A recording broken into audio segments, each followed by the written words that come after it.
ఏపీలో వాలంటీర్ వ్యవస్థ రద్దు కాబోతుందా? ఏపీ సర్పంచుల సంఘం చేసిన సంచలన తీర్మానాన్ని ప్రభుత్వం ఆమోదిస్తుందా? తామొస్తే వాలంటీర్లకు 10,000 జీతం ఇస్తామన్న చంద్రబాబు ఏం చేయబోతున్నారు? ఇంతకు జగన్ హయాంలో వాలంటీర్లు చేసేదేంటి? వాలంటీర్ వ్యవస్థ పట్ల మెజారిటీ ప్రజల్లో సదాభిప్రాయం లేదా? వాలంటీర్ వ్యవస్థ రద్దు చేస్తే జన్మభూమి కమిటీలు తీసుకొస్తారా? అసలు ప్రభుత్వ ఆలోచన ఎలా ఉండనుంది?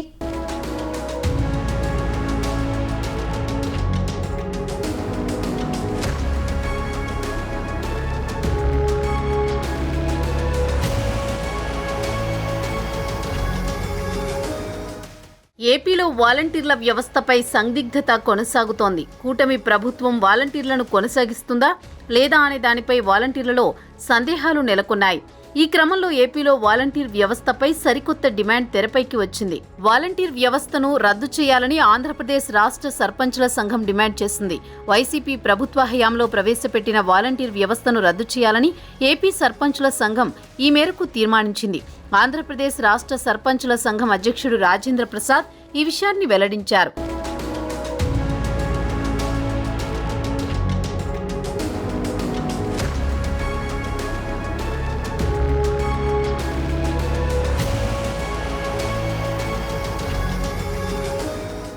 మరోవైపు వైసీపీ ప్రభుత్వంలో సంక్షేమ పథకాల లబ్ధిని ఇంటి వద్దకే చేరవేయాలనే లక్ష్యంతో వైఎస్ జగన్ ఈ వాలంటీర్ల వ్యవస్థను తీసుకువచ్చారు.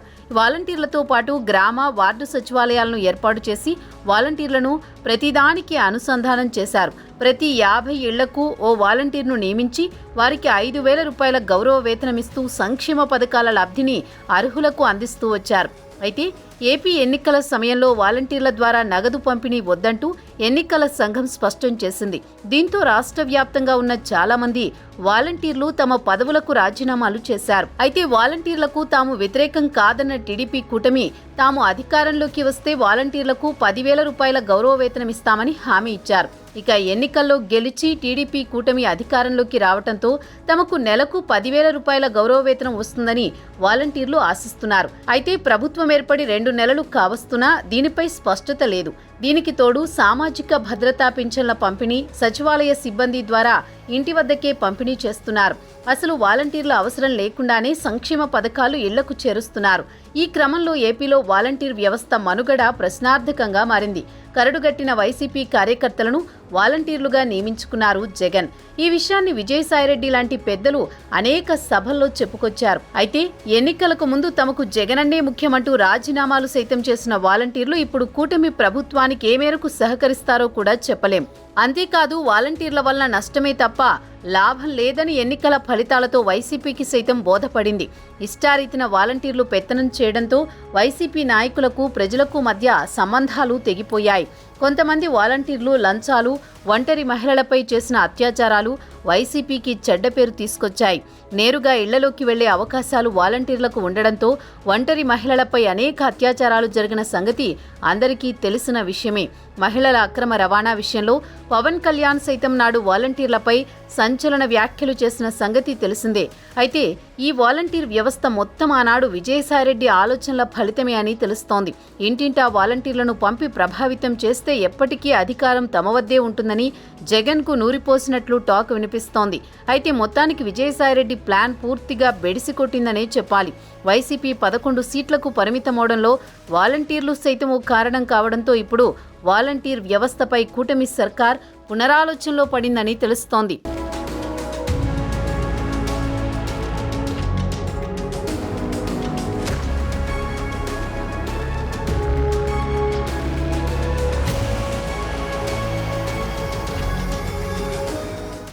వైసీపీ అధికారం కోల్పోవడానికి ప్రధాన కారణాల్లో వాలంటీర్లు ఒకరు. పంచాయతీరాజ్ వ్యవస్థకు సమాంతరంగా ఏర్పాటైన సచివాలయ వ్యవస్థలో సర్పంచ్లకు అధికారాలు లేకుండా పోయాయన్న విమర్శలున్నాయి.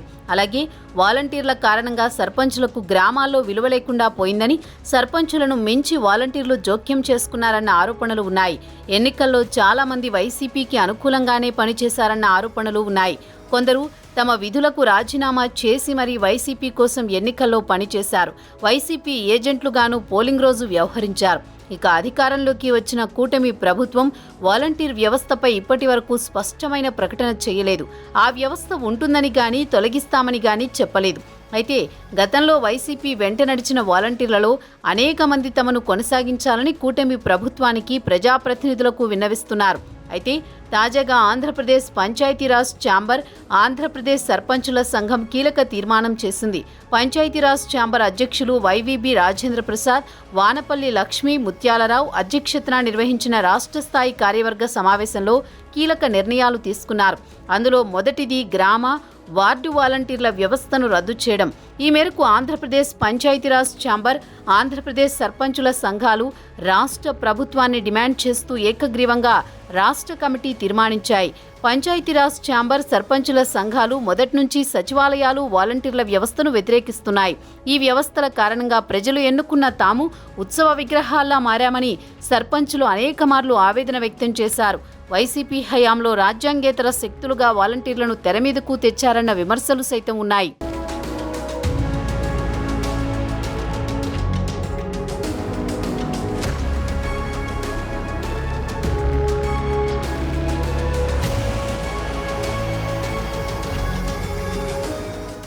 ఏపీలో వాలంటీర్ల వ్యవస్థకు శాశ్వతంగా తెరపడబోతోందా అంటే జవాబు అదే అని తెలుస్తోంది.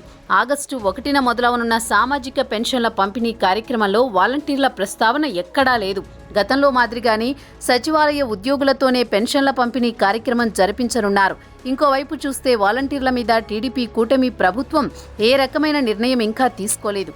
అలాగే వారికి 2 నెలలుగా జీతాలు కూడా రాకుండా పోయాయి. ఈ పరిణామాలు నేపథ్యంలో వాలంటీర్ల భవిష్యత్తు ఏమిటి అన్న చర్చ మొదలైంది. తమను మళ్లీ విధులలోకి తీసుకోవాలని, 2 నెలల జీతాల బకాయిలను కూడా వెంటనే ఇవ్వాలని వాలంటీర్లు కోరుతున్నారు. వైసీపీ హయాంలో రాష్ట్ర వ్యాప్తంగా 2,60,000 మంది దాకా వాలంటీర్లున్నారు. అయితే గత ఎన్నికల వేళ వారిలో 1,00,000 మంది దాకా వైసీపీ నేతల మాటలు వినడమే కాదు, వారి ఒత్తిడితో సైతం రాజీనామాలు చేశారు. అలా చూసుకుంటే వాలంటీర్లు నిఖరంగా మిగిలింది 1,50,000 మందే. అయితే వాలంటీర్ల విషయంలో ప్రభుత్వ నిర్ణయం ఎలా ఉండబోతోంది అన్నదానికి సూచిక అన్నట్లుగా రాష్ట్ర సర్పంచుల సంఘం వాలంటీర్ల వ్యవస్థను రద్దు చేయాలని డిమాండ్ చేసింది. వాలంటీర్ల నియామకమే రాజ్యాంగ విరుద్ధమని పేర్కొంది. దీంతో వాలంటీర్లకు చెక్ పెట్టబోతున్నారు అని అంటున్నారు. నిజానికి చూస్తే వాలంటీర్ల అవసరం ప్రభుత్వానికి లేదు అని అంటున్నారు. సచివాలయ ఉద్యోగులే పని లేకుండా ఉంటున్నారని కూడా చెబుతున్నారు. ప్రతి వార్డులో 10 మందిని నియమించారు, వారిని పర్మనెంట్ చేశారు. దాంతో వాలంటీర్ల మాదిరిగా వారిని తీయడానికి వీలులేదు. అయితే వారిని ఎక్కడ సర్దాలి, ఎలా ఉపయోగించుకోవాలన్న దాని మీదనే ప్రభుత్వం తర్జన భర్జన పడుతోంది. అందుకే వారి సేవలను వాలంటీర్లకు బదులుగా వాడుకుంటోంది. మరోవైపు చూస్తే వాలంటీర్లను కొనసాగిస్తూ 10,000 వేతనం ఇవ్వడం ద్వారా ఖజానాకు భారం తప్ప మరేమీ కాదని కూడా భావిస్తున్న నేపథ్యం ఉంది అంటున్నారు. వాలంటీర్లు సామాజిక పెన్షన్ల విషయంలోనే ఎక్కువగా ప్రచారంలోకి వచ్చారు. దానికి మించి వారు అందించే పౌర సేవలేమైనా ఉన్నా అవి కూడా సచివాలయ సిబ్బంది ద్వారానే చేసుకోవచ్చు అన్నది సర్కారు వర్గాల్లో వ్యక్తమవుతున్న భావనగా ప్రచారంలో ఉంది. మొత్తానికి వాలంటీర్ల బంధం పూర్తిగా తెంచేయడానికి కూటమి సర్కార్ సిద్ధంగా ఉందా అంటే ముందు జరిగే పరిణామాలను గమనించాల్సిందే. అయితే వాలంటీర్లను కూడా వేరే పనులకు వాడుకునేలా ప్లాన్ చేస్తున్నట్లు కూడా సమాచారం అందుతోంది. ఎందుకంటే కరడుగట్టిన వైసీపీ కార్యకర్తలైనటువంటి వాలంటీర్లను విధుల్లో పెడితే గ్రామాల్లో వాళ్ళు మళ్లీ గతంలో మాదిరిగానే వైసీపీకి పనిచేసే అవకాశం ఉందని కూడా అంటున్నారు. కాబట్టి వారిని వేరే పనుల్లో వాడుకోవాలని భావిస్తున్నట్లు కూడా తెలుస్తోంది. ఎన్నికల్లో ఇచ్చిన హామీ ప్రకారమే వారికి 10,000 రూపాయల జీతమిచ్చి రాజకీయంగా ప్రజలను ప్రభావితం చేయలేని ఇతర పనుల్లో వారిని నియమిస్తారన్న ప్రచారం జరుగుతోంది. కానీ దాంట్లో ఒక కీలకమైనది ఏంటంటే ప్రతి పెన్షన్కి మా దృష్టిలో ఉన్నది, ప్రతి నియోజకవర్గంలో ఉన్నది కనీసం 100 తక్కువ కాకుండా 300 కనీసం దాంట్లో ఇచ్చినందుకు వాళ్ళు తీసుకునేవారు. దాన్ని లంచం అంటామా లేదంటే చిన్న నజరానా అంటాం, ఏదంటే దానికి ఏదైనా పేరు పెట్టుకోవచ్చు. అలా కాకుండా వాలంటీర్స్ లేకపోతే పెన్షన్లు ఆగిపోతాయి, వాలంటీర్స్ లేకపోతే పెన్షన్లు ఆగిపోతాయి అని భయపెట్టేశారు అందరూ. మీరు చెప్పండి ఎక్కడ ఆగినాయి? ఎక్కడ ఆగలేదు. అంటే ఆగకపోగా రెట్టింతలు వచ్చి మీకు ఇంటికి వచ్చింది. అంటే సెక్రటరీ అంటే నేను ఒకటే అడిగాను మన పంచాయతీ రాజ్లో. అంటే మనకి ఒక పిఠాపురంలోనే 620 సెక్రటేరియట్స్ కదా మనకు ఉందండి. జిల్లా మొత్తం మీద. జిల్లా మొత్తం మీద 620 సెక్రటేరియట్స్, 600 సచివాలయాలు, వీళ్ళందరూ ప్రభుత్వ ఉద్యోగులు. దాదాపు 6,000 మంది పైచిలుక అధికారులు, మనం టోటల్గా ప్రభుత్వ ఉద్యోగుల్ని మీ ఇంటికి వచ్చి మీకు డబ్బులు ఇస్తా ఉన్నారు.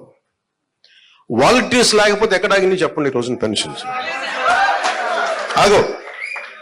కానీ వాలంటీర్స్కి ఆల్టర్నేట్ ఎంప్లాయ్మెంట్ ఎలా ఇవ్వాలి అది మేము ఆలోచిస్తాం.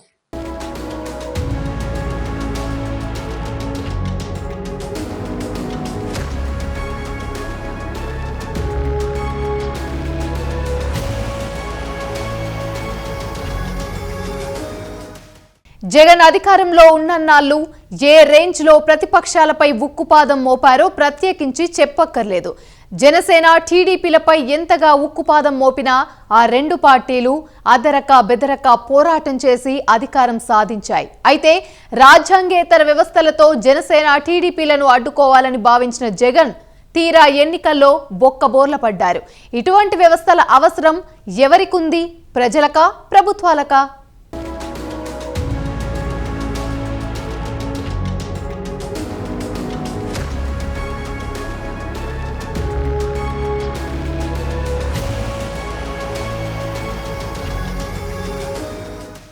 ప్రజలకు సేవలు అందించేందుకు ఎన్ని వ్యవస్థలు ఉండగా వాలంటీర్ వ్యవస్థతో పనేంటి?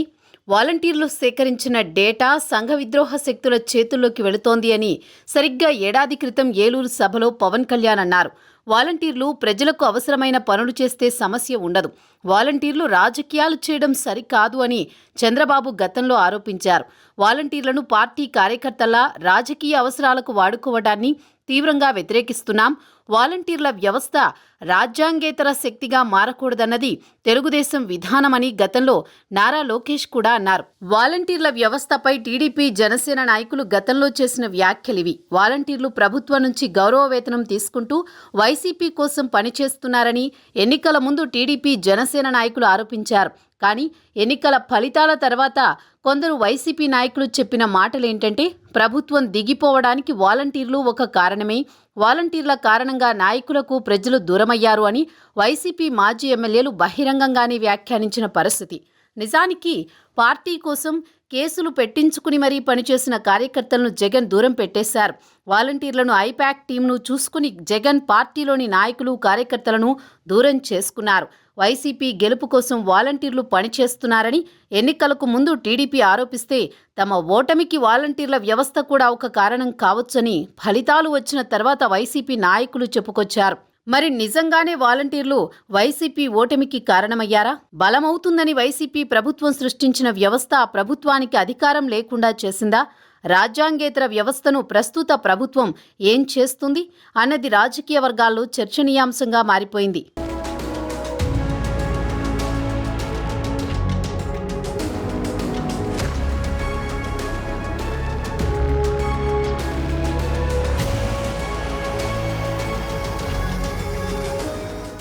నిజానికి వాలంటీర్ వ్యవస్థపై వైసీపీ చాలా ఆశలు పెట్టుకుంది.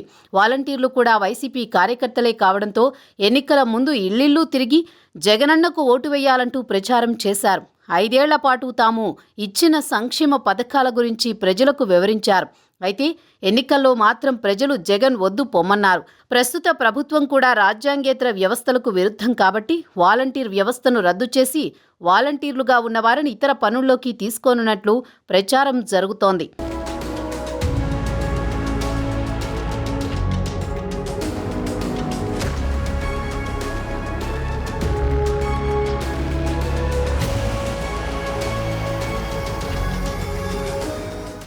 ఏపీలో ఏర్పాటు చేసిన గ్రామ, వార్డు సచివాలయ వ్యవస్థల ద్వారా గుణాత్మక మార్పులేవీ రాలేదనే అభిప్రాయం జాతీయ స్థాయిలో అధికార వర్గాల్లో ఉంది. వాలంటీర్లు ఇంటింటికి సంక్షేమ పథకాలను అందించడం, లబ్ధిదారుల్ని ఎంపిక చేయడంలో కీలకంగా వ్యవహరించారు. సంక్షేమ పథకాలు అందించడమే పెన్షన్ల పంపిణీ వంటివి నాణానికి ఓవైపు కనిపించే అంశాలు మాత్రమే. వాలంటీర్ల నియామకం నుంచి విధి నిర్వహణ వరకు స్థానిక నేతల కనుసన్నల్లోనే సాగింది. తమ పరిధిలో ఉండే ఇళ్లపై పరోక్షంగా నిఘా ఉంచడం, రాజకీయ అభిప్రాయాలను ప్రభావితం చేయడంతో పాటు అధికార పార్టీ చెప్పిన పని చేయడమే లక్ష్యంగా వ్యవహారం సాగింది. గతంలో ఏదైనా ప్రభుత్వ శాఖలో పని ఉంటే ఆయా కార్యాలయాలకు వెళ్లి పనులు పూర్తి చేసుకోవాల్సి వచ్చేది. సచివాలయాలు ఏర్పడిన తర్వాత ప్రభుత్వ కార్యాలయాల చుట్టూ తిరగాల్సిన అవసరమే లేదని గొప్పలు చెప్పుకున్నారు. కానీ ప్రతి ప్రభుత్వ శాఖ తమ అధికారులను సచివాలయాలకు పూర్తిస్థాయిలో బదిలీ చేయలేదు. గతంలో ఎంఆర్ఓ ఆఫీసులో లభించే సేవలు పొందాలంటే అక్కడికే వెళ్లాల్సి వచ్చేది. కేవలం దరఖాస్తుల స్వీకరణకు సచివాలయాలు పరిమితమయ్యాయి. చివరకు వైసీపీ ప్రభుత్వం తీసుకొచ్చిన ఇసుక అమ్మకాలను కూడా సచివాలయాలు నిర్వహించలేకపోయాయి.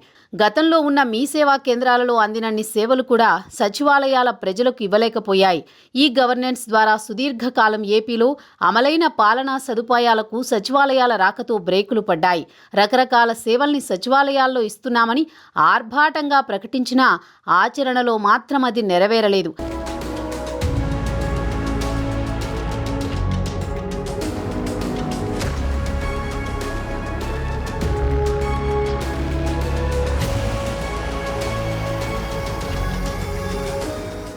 సంక్షేమ పథకాలకు లబ్ధిదారుల ఎంపిక మొదలుకొని ప్రత్యక్ష నగదు బదిలీలో లబ్ధి అందించడం వరకు రకరకాల అక్రమాలు జరిగాయన్న ఆరోపణలున్నాయి. ఈ వ్యవహారాల మీద ఎవరికి ఫిర్యాదు చేయాలనే విషయాన్నే వైసీపీ ప్రభుత్వం విస్మరించింది. సచివాలయాలను ఏర్పాటు చేసిన తొలినాళ్లలో పాలన మొత్తం వాలంటీర్లే చేస్తున్నారని ప్రజాప్రతినిధులు ఫిర్యాదు చేయడంతో తర్వాత వారందరినీ ప్రజాప్రతినిధుల గుప్పెట్లో పెట్టారు. చివరకు వైసీపీ ఘోర పరాజయానికి వ్యవస్థ కొంతమేర కారణమైంది. ఇటువంటి వ్యవస్థను కొనసాగిస్తే ఏం జరుగుతుందో కూటమి ప్రభుత్వానికి తెలియని విషయం కాదు.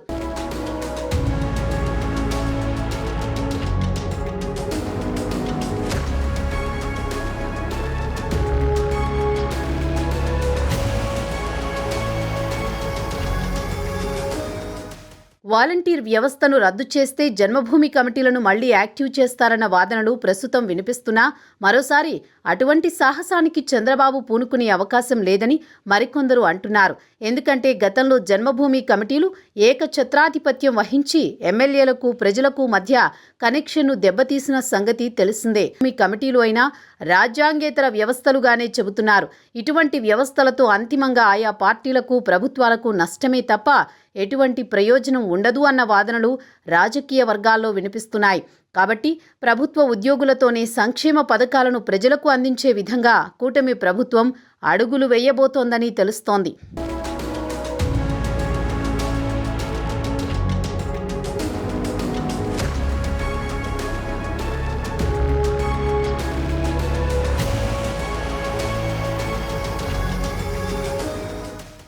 వాలంటీర్ వ్యవస్థ అయినా జన్మభూమి కమిటీలైనా ప్రజలకు ఉపయోగపడేదానికంటే ప్రభుత్వాలకే కొమ్ము కాస్తాయని ప్రత్యేకించి చెప్పక్కర్లేదు. వాటి అవసరం ప్రజల కంటే ప్రభుత్వాధినేతలకే ఎక్కువ. వాలంటీర్ వ్యవస్థపై సర్పంచుల సంఘం తీర్మానంపై కూటమి ప్రభుత్వం ఎటువంటి నిర్ణయం తీసుకుంటుందో అని అందరిలో ఉత్కంఠ రేగుతుంది. మరి వాలంటీర్ ఫ్యూచర్ ఎలా ఉండబోతుందన్నది కాలమే తేల్చాలి.